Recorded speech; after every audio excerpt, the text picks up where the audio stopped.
여행객이든 이민을 온 사람이든 하여튼 미국에 처음 온 사람들은 잠깐 이런 착각에 빠집니다. 왜 이렇게 관공서가 많아? 식당이든 주유소든 주택가든 성조기가 아무 데서나 휘날리니까요. 거기에 여름이면 한술 더 뜹니다. 미국의 현충일인 대충 5말 6초 메모리얼 데이부터 6월 14일 국기의 날, 6월 19일 노예 해방일, 7월 4일 독립기념일로 이어지면서 어딜 가도 성조기 물결입니다. 사실 미국 국기와 같은 본능적인 힘을 가진 그래픽 아이콘은 거의 없을 것 같습니다. 파란색 바탕에 흰색 별, 빨간색 줄무늬, 강렬하죠. 바로 우리 감정에 뭔가를 전달하는 힘이 있습니다. 그래서 이것이 무대 의상에서부터 정치 선전, 제품 광고에 이르기까지 모든 것에 성조기가 쉽게 채택되는 이유입니다. 미국 국기를 성조기라고 부르는 이유는 별과 줄로 이루어진 도안 때문입니다. 이 같은 도안이 정해진 것은 미국이 독립을 선포한 지 약 1년 만인 1777년 6월 14일 필라델피아에서 열린 제2차 대륙회의에 참석한 13개 대표는 붉은색과 흰색으로 된 13개의 줄무늬와 청색 바탕에 13개의 흰 별을 그린다는 원칙을 정했습니다. 하지만 별을 어떻게 배치할지 구체적으로 정하지 않았기 때문에 여러 가지 디자인이 함께 사용됐습니다. 그러다가 1818년에 줄무늬는 13개, 별은 새로운 주가 연방에 편입될 때마다 추가한다는 원칙을 정했습니다.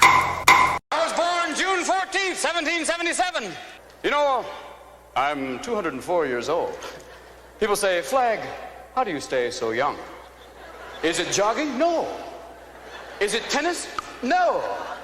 It's waving.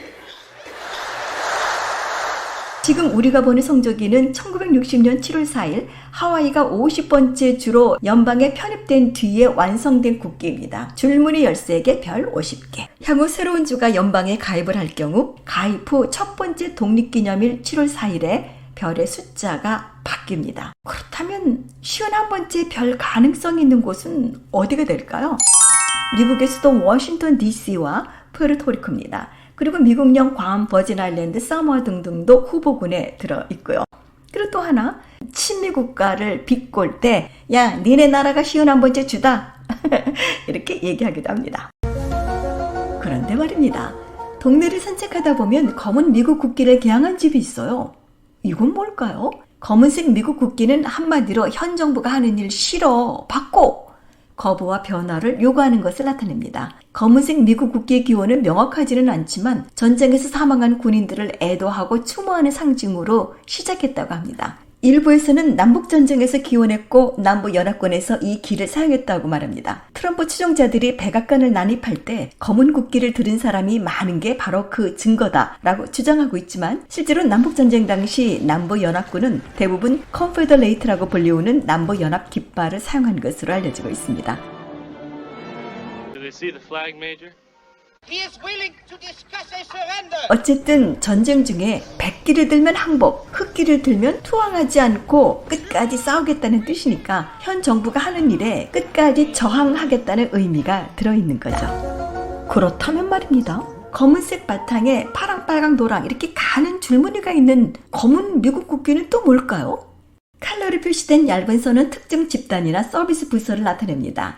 얇은 선 국기는 해당 집단이나 부서의 헌신과 공헌에 대해서 대놓고 지지하는 거죠.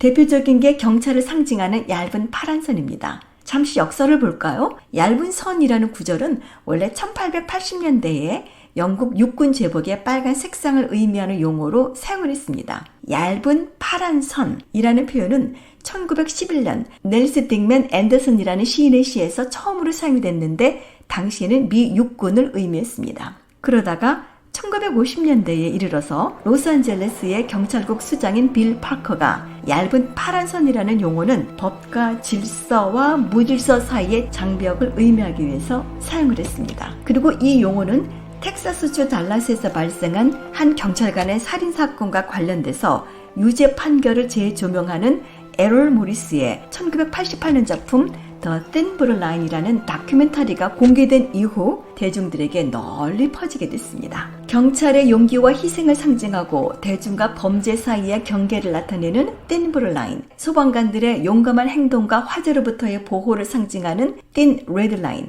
이 외에도 여러 공공 서비스 부서가 각자의 얇은 선 색상을 채택했습니다. 그래서 thin, 어떤 색깔, 라인, 국기를 개항한다는 것은 그 선 색깔과 관련되어 있는 서비스 부서를 지원한다는 뜻입니다. 그나저나 말입니다.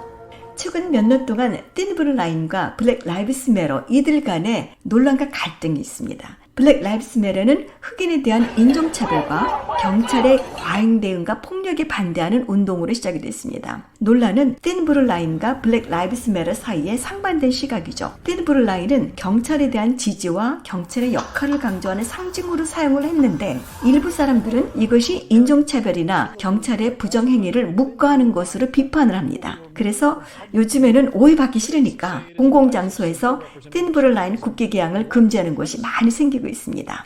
선과 악의 선은 얇고 투명하며 상황의 힘에 압박을 받을 때 사람들은 그 선을 넘으려 애를 쓰네. 미국의 저명한 심리학자 필립 짐 바르도의 명언을 생각하며 오늘 얘기 여기서 끝!